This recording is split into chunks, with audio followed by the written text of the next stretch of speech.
Sweep the league teams, evil legends collide. If the Cowboys fall short, we'll still ride the tide. Like Jordan in the clutch of Brady's last play. We bring the fire, keeping fans in the fray.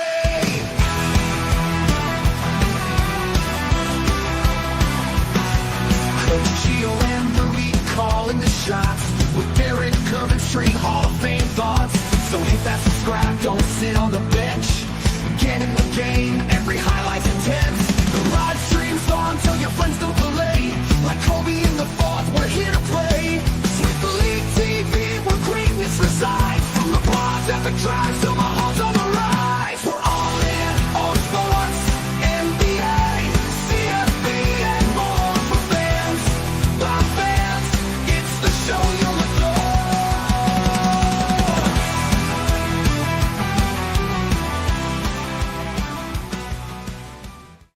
Hey, Sweep the League Nation. Welcome to another spotlight show for Sweep the League. It's not Sweep Unplugged, so don't worry about that. It is another Sweep the League spotlight. Why is it a spotlight? Because we're shining the spotlight bright on an industry as a kid. For me, I grew up in. I loved doing the collecting part. Back in the day, you were chasing the 89 Hoops Robinson jersey in San Antonio, where he's holding the jersey.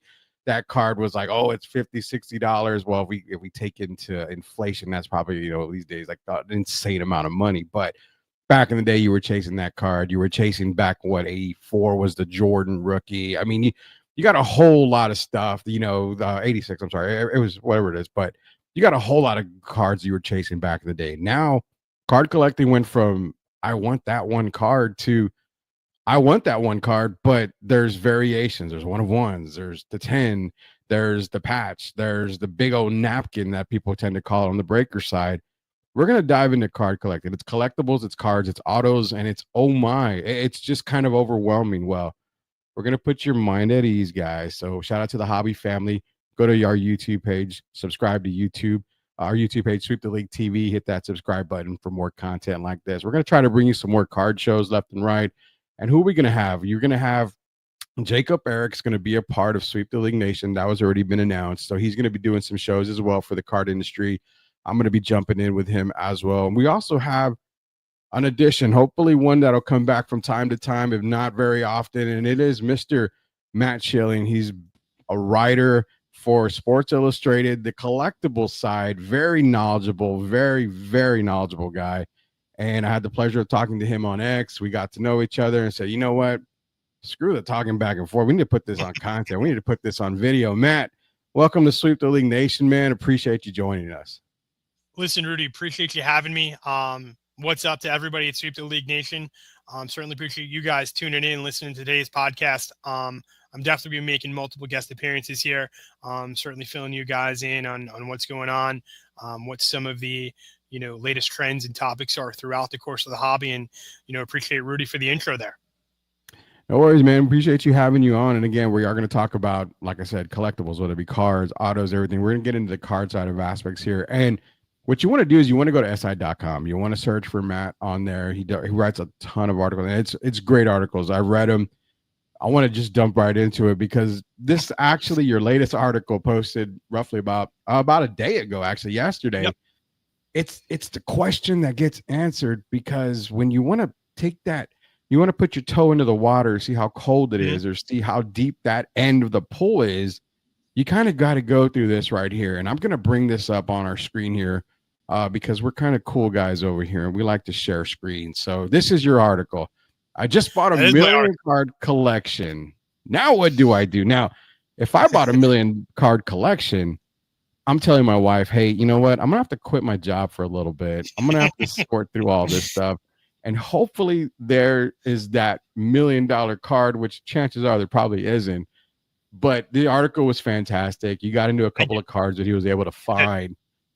Where do you start when it comes to this? If you got that collection, Matt, where do you advise someone to start at?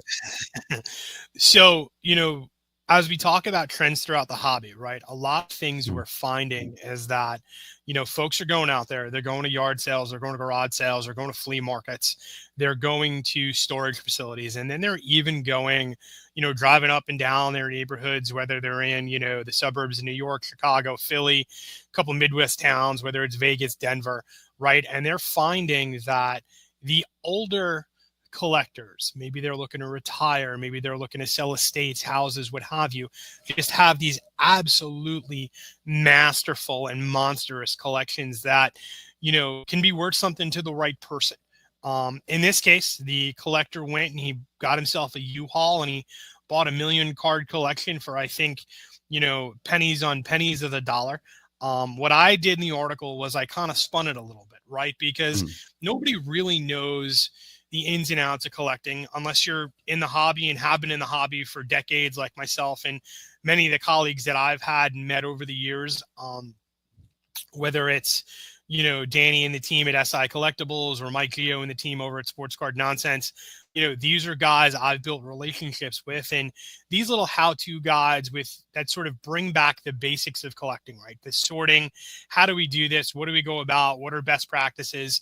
These are the things that are really going to start to separate the guys that are known versus the guys that are unknown, right? You don't ever want to walk into somebody at a garage sale who's selling cards out of a shoebox, having no idea what they have. There's no protection, no penny sleeves, no top loaders, nothing like that. But you rather would have somebody that's got a little bit of organization behind them. I'm not saying the million card collection purchase was the greatest or anything I directly advised to do 1 foot out of the gate. But what I wanted to do was I wanted to sort of provide some guidelines, right? What do you do and who do you look for? Well, since the first thing that caught my eye in this case was the fact that it consists of a lot of vintage cards, right? I think there was a handful of 60s, mostly 70s, and a lot of 80s, right? So what I did was, first things first is you want to identify what the potential names are within this collection, right? So the Mike Schmidt rookie, obviously, the flagship out of this, Robin Yount, some other names that are included there, George Brett.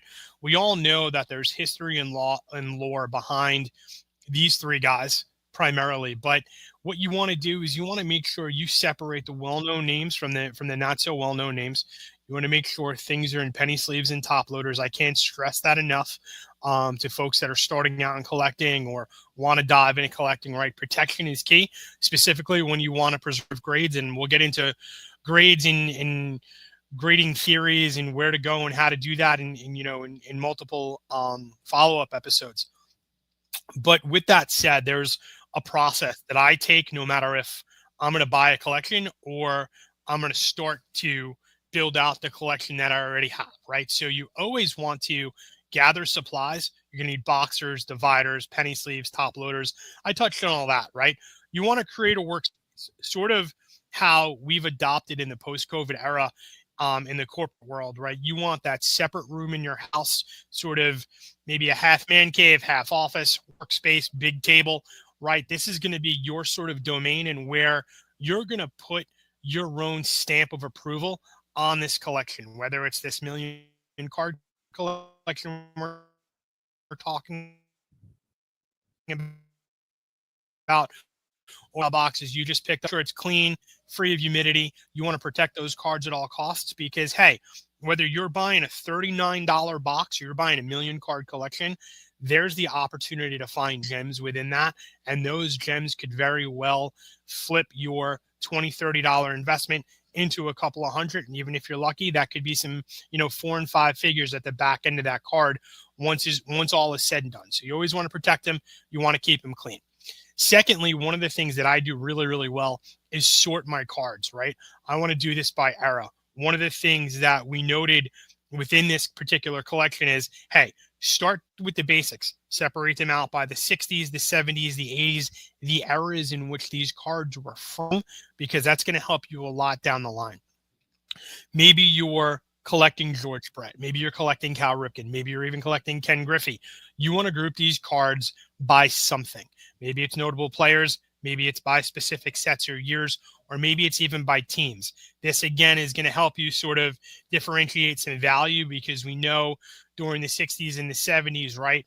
The Yankees kept a premium, the Mets kept a premium, the Dodgers kept a premium to their value. And maybe they're not the primary or secondary players, but because a player was associated with that team, there's a little bit more of a value there. They could have won a championship. They could have done something pretty notable. Whatever the case may be there, that's one way. And then lastly, and probably most important when it comes to sorting, condition. Anything that's potentially packed fresh or mint or has very minimal depressions or errors or notches or nicks on it, set those aside, because they're probably going to carry a little bit higher value for you, right? Because the better the condition of the card, the more value you're going to extract out of it. You then want to utilize, once you have cards sorted, you want to decide what you want to keep or sell. Maybe you're a PC Sandy Koufax, so you want to keep him all to the side. Maybe your PC is George Brett or Cal Ripken, so you want to keep them all to the side. And then everything else you want to research the value of. And there's a bunch of tools that are out there. I prefer to use things like Card Ladder, a little bit more sophisticated tool, but it gives me an idea of what's trending, where, when, and how, similar to, the price of a stock. Or Beckett, the tried and true price guide of the collecting industry. We all remember those days of looking up that 86 Jordan, or looking up, that 81 Ripken, or the 91 or the 89 Griffey, whatever the case may be there. But seeing those two numbers in those right columns certainly put smiles on our faces back in the day. And then lastly, and most importantly, you want to enjoy your journey. Everybody's collecting journey is different. Everybody's got a different mind, and everybody's got to really explore within themselves what's most feasible. What can I spend without breaking the bank? Or in some cases, hey, do I want to take that headfirst dive into, 2025 or 2024 NT that comes out, I think today or tomorrow, that's going to be $1,700 a box, right? So setting parameters and setting yourself up for success is very easy in this business, and especially in this hobby. But like I said, I wanted to take the premise of this article and provide best practices and sort of a how-to guide to either new collectors or collectors that have been in the game for a while that might find themselves stuck, like I do sometimes. Hey, every collector gets there. Every collector finds himself there. And it's just a way to sort of refresh and restart. Yeah, exactly. I mean, that's where I came in. I collected, like I said, back in the 80s. I was collecting. I wasn't taking as great a care of cards as it's supposed to be. But back in the day, what did we have? We had the sleeves. You buy the binder, you go buy the sleeves, and you put them in there. You would sometimes double them back to back because you had so many cards. So that's my era of collecting, where these days, cards are so, they can be so valuable. You've got to truck and, like you said, penny sleeves and do a top loader. If you send them to get graded, there's a certain way you want to do to set them to get graded, certain way to pack them. So yeah, I love the article because it gets you into the collecting side, gives you an idea of what to expect. But for a guy like me who got out of the hobby, right around or pre-COVID, I'm coming back into it and I'm kind of still mind boggled. Like, well, okay, I see what's hot. I see what's trending. Back in the day, a Barry Sanders card was just as valuable as a Dan Marino card. But where these days, we're talking today, those running back positions, say a Bijan Robinson, isn't going to hold as much water as a CJ Stroud. Quarterback is the main position right now you want to collect when it comes to rookies in the NFL, or even veterans like a Patrick Mahomes rookie. I mean, there's the sky's limits on a lot of those, but it's weird how position players these days in football probably hold more water. Now, you look at the baseball side of things. I mean, Paul Skeens is the one guy you want to get right now. But pitchers, on the other hand, again, a Nolan Ryan card back in the day will hold its value up against position players. And these days, it's like those position players are holding a lot more value than pitchers. And I think that's the trend that I saw, lately, is that there's that one position out in the basketball world. It's kind of up and down. You can go on a Jeremy Lin type of run and your cards go skyrocket and then come right back down. But in basketball right now, it's, it's Wemby. It's, you can go as far as Jokic rookies and, these guys left and right, Shea Gilgeous-Alexander. But is that kind of another trend that we tend to see these days compared to back in the day? So it is. It's interesting you bring up, and let me touch on baseball first before I get into basketball. Right, Sure. baseball. You have a guy like Paul Skeens, and what we've seen probably over the last 12 or 15 years is an absolute abundance of pitchers. Right, when you look at baseball stats, the first thing you want to look for, or I look for as sort of a reference check, is Bowman Draft. Right, Bowman Draft is the sort of very first. Excuse me, 1 second.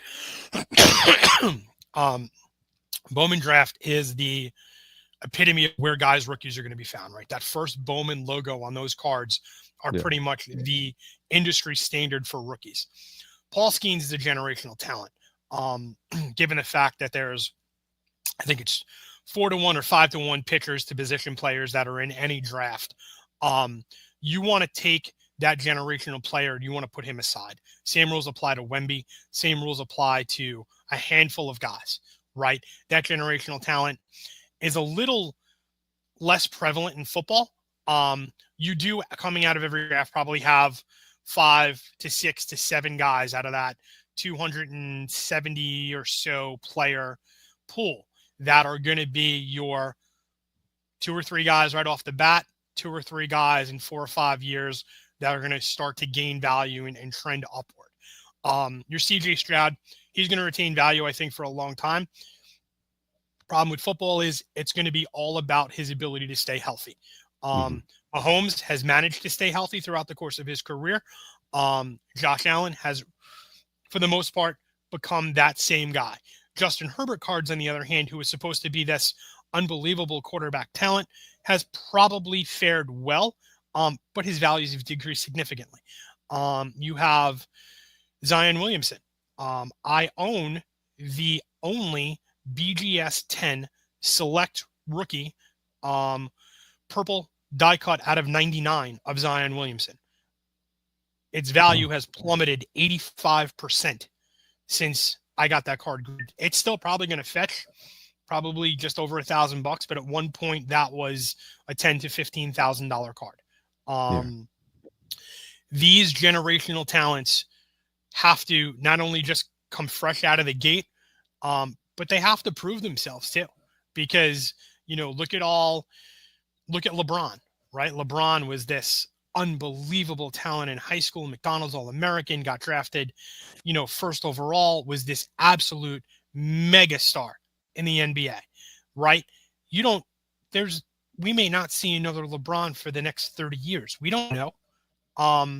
You don't know when you're going to see Paul Skeens again, but there may not ever be another Paul Skeens. And that's sort of the captivating factor with some of these players. Now, there could very well be a pitcher we know nothing about, was drafted in the 6th round by, I don't know, any one of the, Major League Baseball teams, but could come out and throw 2 no-hitters next season. Nobody ever heard of the guy, and his cards skyrocket 10,000%. You see, so it could be a wide range of factors that come into play here. My thing that I sort of am always cautious about, because you look at Wander Franco, absolutely sad, horrifying story.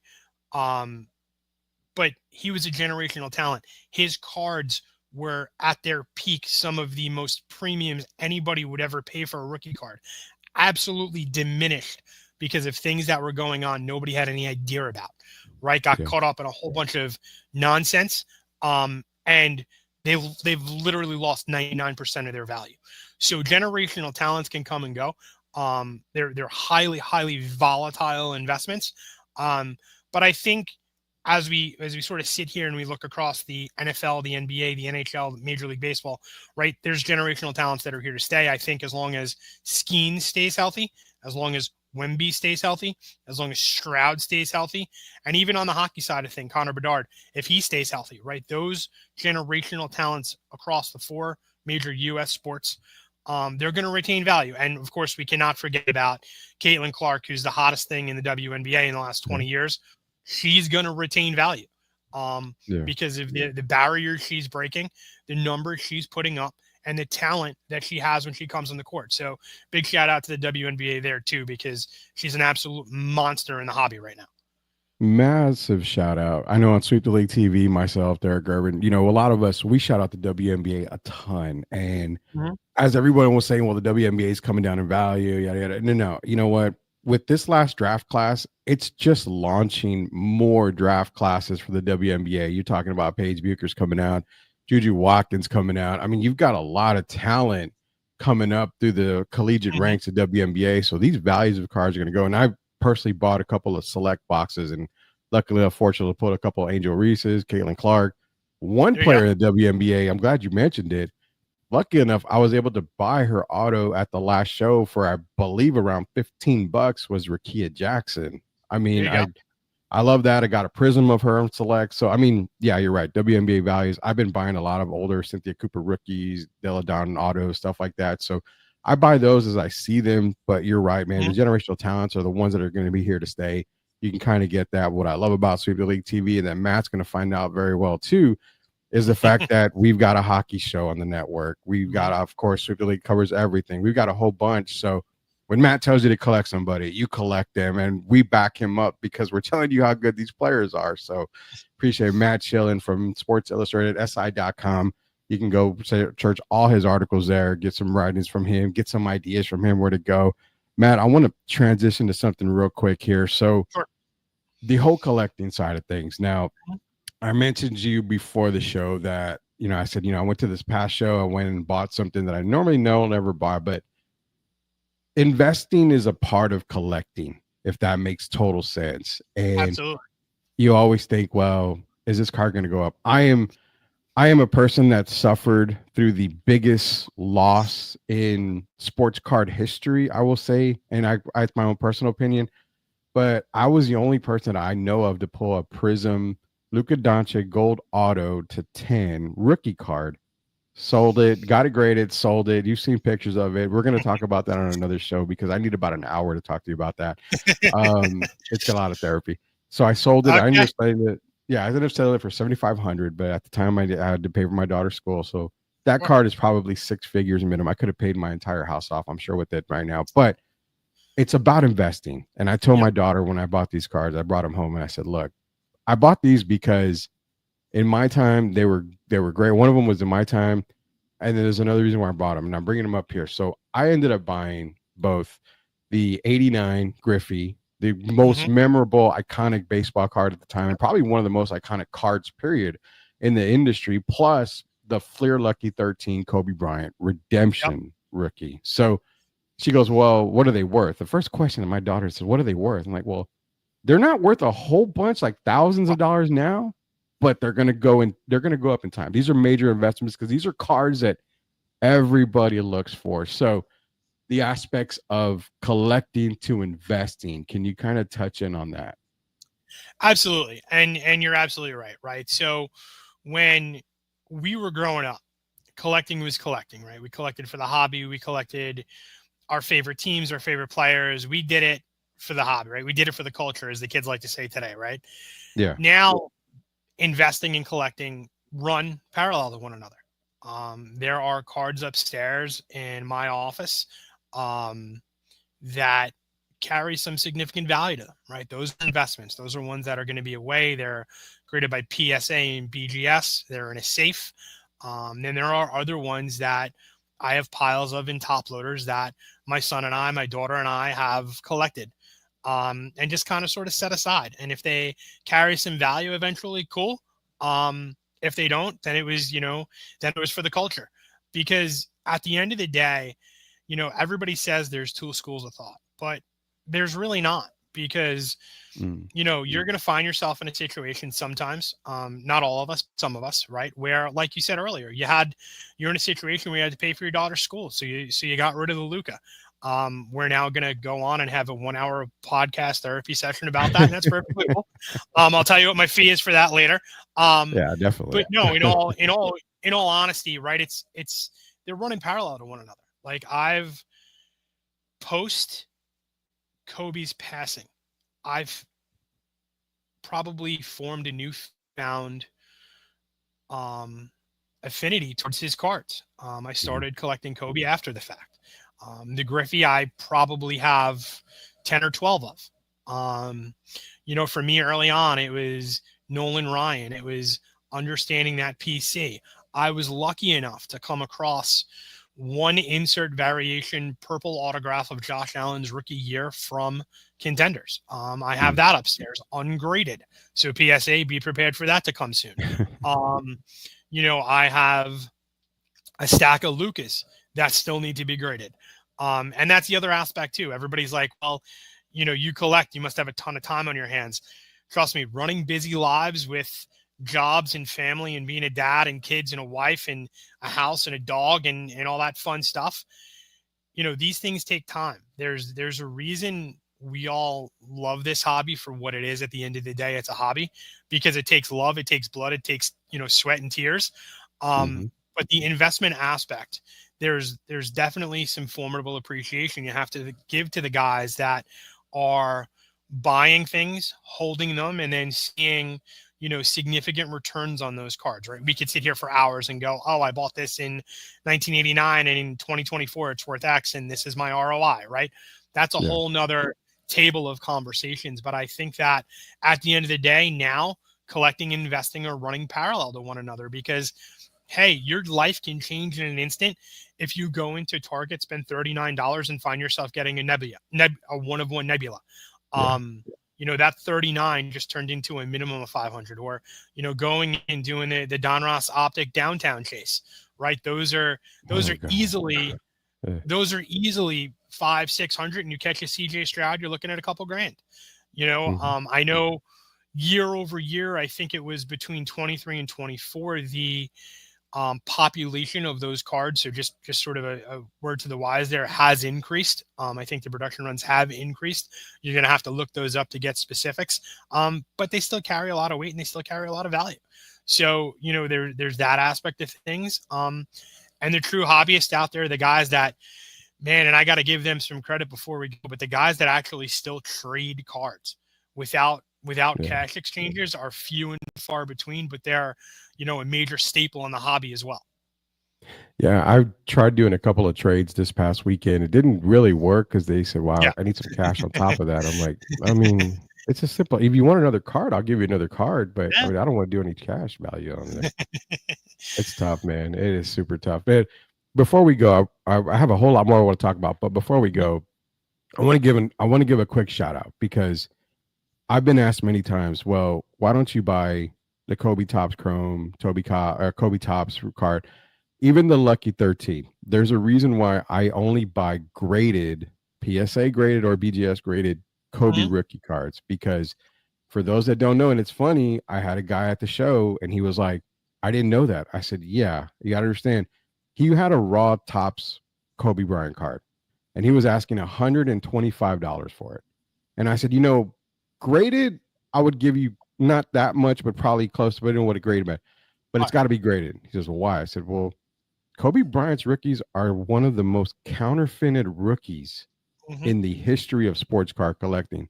I said, if I was you, I would spend the $15-20, get it graded by PSA just to give you safe of mind, man. So shout out and PSA to everybody out there. Kobe Bryant rookies, if you've got them, grade them, because these 100%. Are very counterfeitable, man. And Matt, I think you've heard that before. I have. And that's one thing too, that you want to, leave the listeners with before I go here. Grading is such an important part of the hobby, not just to put a number on the card itself, but to also prevent the counterfeiting aspect, because what's neat about PSA, BGS, SGC even, right? These companies know how to spot a counterfeit. And their teams of grading experts know how to do that. They're going to come back to you. Now you're going to have to go to them and individually and see what their policies are regarding this, because most of us don't know. If we submit a counterfeiter card, we had no idea, right? Exactly. But they're going to tell you whether or not it's authentic, which is a really, really nice caveat to the grading marketplace. Yeah, it really is. And that's something that I really recommend for a lot, because even David Robinson's rookie card, he's holding up the jersey and the hoop set, that was a very counterfeited card as well. So PSA is not necessarily just, getting a number, like you said. It's about the peace of mind that you get for cards, especially higher upper end ones. Just grade them. If they come back a 5 or a 6, if they're in your PC, who cares? That's a PC collector right there, man. So Matt, you know, it's been fun, man. I'm looking forward to doing this a lot more with you. We baited, we didn't even scratch the surface. We haven't even hit the surface on what we want to do for Maybe card not. collecting. So be sure to everybody check out Matt Schilling. Go to si.com, search him up, his articles there. Articles are fantastic. I retweet them on Twitter. I got banned from Facebook, so I haven't really got back on Facebook yet. So damn copyright stuff. But nonetheless, Matt, appreciate you joining us, and we look forward to doing this again, man. Absolutely, Rudy. Thanks for having me today. It's been great. Hope everybody enjoyed the show, and I'll be back soon. Awesome, Matt. That is Matt Schilling, si.com, writer for SI when it comes to collectibles. This has been Sweep the League Spotlight Edition. We're going to do more card collecting shows here pretty soon. So until then, we'll see you later, knuckleheads. Y'all have a great, great, great day.